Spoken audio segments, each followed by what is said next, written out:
আসসালামু আলাইকুম রহমতুল্লাহি ওয়া বারাকাতুহু। আমি 18 কোটি মানুষের পক্ষ থেকে আমি একজন প্রবাসী হয়ে সারা বাংলাদেশের এবং সরকারের সকলের দৃষ্টি আকর্ষণ করছি।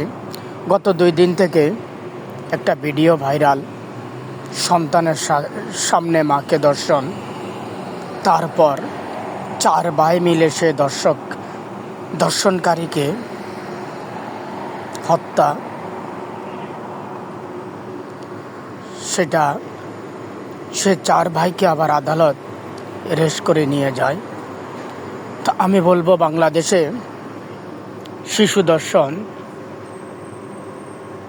স্কুল ছাত্রী দর্শন, গণদর্শন এবং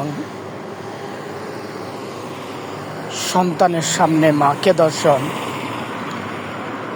এসব কর্মকাণ্ডের জন্য বাংলাদেশ সরকারের স্বরাষ্ট্রমন্ত্রীকে ব্যর্থতা স্বীকার করে পদত্যাগ করা উচিত। তা না হলে রাষ্ট্রের কর্তব্য সে স্বরাষ্ট্রমন্ত্রীকে বহিষ্কার করে তাকে আইনের কাঠগড়ায় দাঁড়া করানো।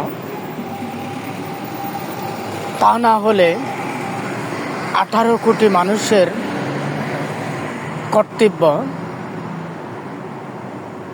যেভাবে হলে স্বরাষ্ট্রমন্ত্রী এই পদ থেকে বিতাড়িত করা যাবে সেই ব্যবস্থা করা। এটা বাংলাদেশের কলঙ্ক,